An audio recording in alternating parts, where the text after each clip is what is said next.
Hey everyone, welcome back to the channel. This is going to be a special series because we are going to explore one of the most beautiful and serene states of northeastern part of India. This is a place that feels like straight out of a postcard, from snow-capped mountains to lush green valleys, crystal clear rivers and vibrant Buddhist monasteries. It's an absolute paradise for nature lovers, and if you haven't guessed already, we are in the state of Sikkim. Okay, let's begin with the travel part. We were traveling from Bangalore, and the best route to reach Sikkim from Bangalore is by flying to Bagdogra Airport, which is located in the state of Bengal. So, although there are several airlines that offer the route to Bagdogra, most of them come with a stopover either in Kolkata or Delhi. If you want a direct flight to Bagdogra, make sure you book early.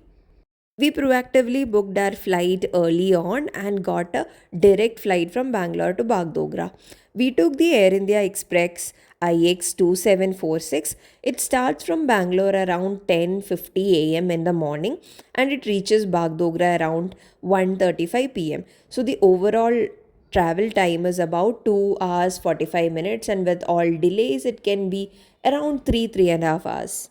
So we have finished our check-in, got our boarding passes done through our security check, and we had started quite early in the morning from our house, so we didn't have our breakfast. So we proceeded to the lounge to grab some quick breakfast. The flight is also going to be a long one, so we wanted to make sure we have had enough food and drinks before getting on. We were traveling in the month of November, which is known as one of the winter months in northeastern part of India and especially Sikkim. So there can be delays because of the weather and the fog, but our flight actually took on time. It did not have any delays. Boarding started right on time, and the weather was also comparatively pleasant as we were traveling in the morning. Okay, we are now touching down at Bagdogra Airport after a journey of about 3 hours. Bagdogra is located around 12 to 14 kilometers from Siliguri, and from there you can travel to Sikkim by road.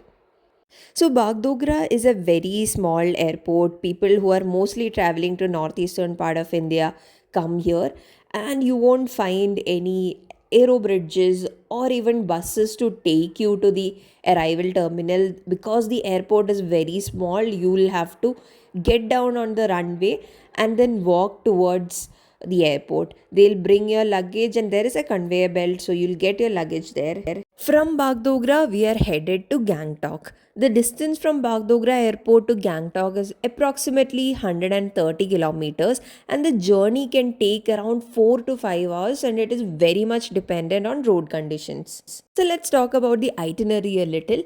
This was a 1 week trip where we were covering Sikkim and Darjeeling.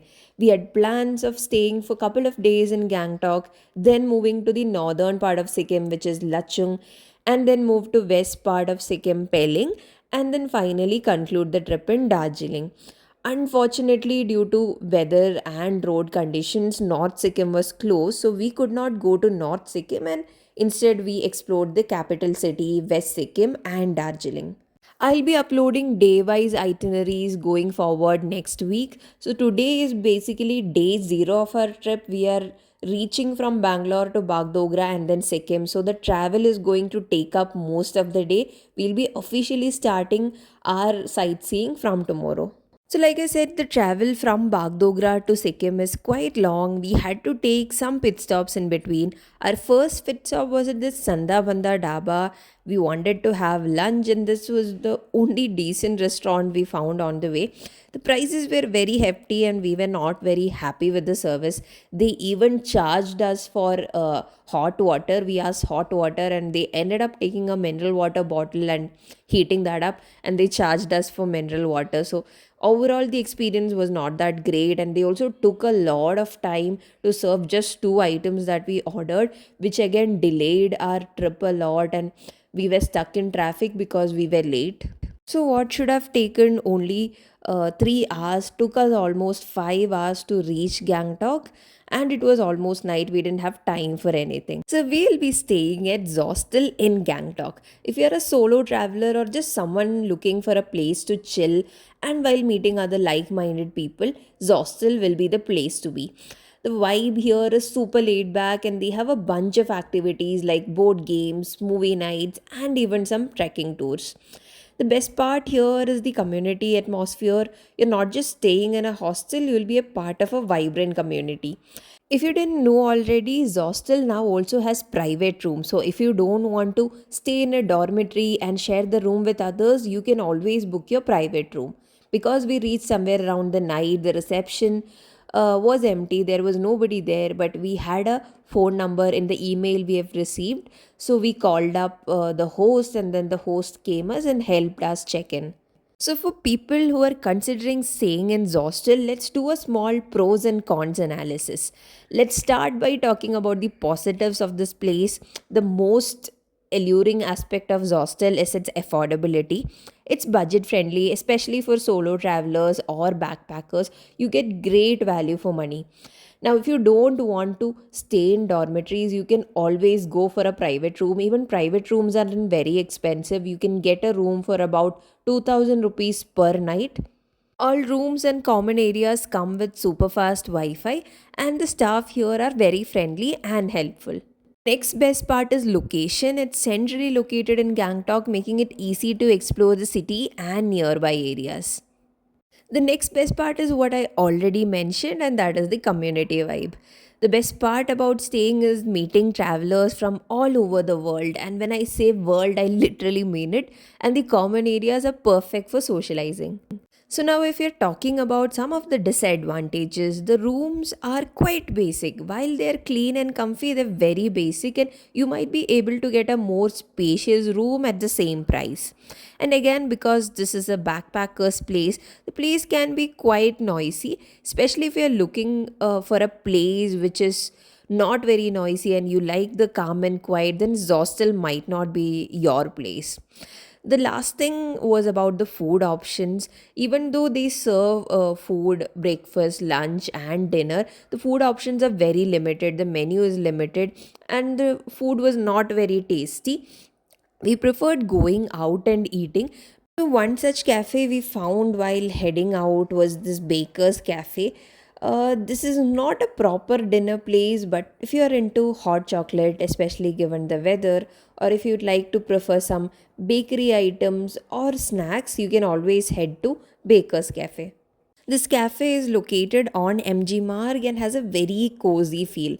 Menu is also very inclusive, and items were not very expensive. All their dishes were tasty. They had so many options, and we were so confused what to order. But whatever we ordered was really good. The hot chocolate was neither too thick nor too loose. It had that perfect consistency, and the desserts were also very good. We ended up ordering a pie and a pastry. There were so many other options, making us totally confused. You can also buy some of their biscuits, breads, etc., especially when if you want to carry, because in Sikkim there will be a lot of road trips and you might not find stores everywhere in between. So it might be a good idea to buy something from here and carry for your travels. This is not really a dinner spot. This is more like your evening snack spot, or if you want some indulgence meal after your dinner, you can always drop by Baker's Cafe. Because we were traveling around end of November, place was set up for Christmas and there were beautiful decorations all over. My top recommendation for dinner would be this Tibetan restaurant called Taste of Tibet. We had some tukpa, chow mein, and all the food was really tasty. And this place is located in MG Marg. So that officially marks end of our first day in Sikkim. So if you're traveling through Bagdogra and then via road to Sikkim, I'd say you won't have much time left. You will hardly have time to go out and have dinner. So don't have any plans on your first day. It's better to take some rest on the first day and then start exploring from day two. So our first stop for tomorrow will be Nadula Pass. Be aware that even if you are an Indian, you will need a permit to visit Nadula Pass. So you have to start the preparations one day ahead. Either connect with a travel agency in Gangtok or start booking for Nadula Pass yourself so that you have a smooth day the next day. I'll be uploading detailed day wise itineraries for every 6 other days that we have here, so stay tuned. If you've enjoyed this video, do drop a like, and if you have any questions about reaching Sikkim, planning itineraries for Sikkim, or even about Zostel, drop them in the comments and I'll try to give all the answers. And don't forget to subscribe to Mrs. Explorer for more travel content. Until then, bye.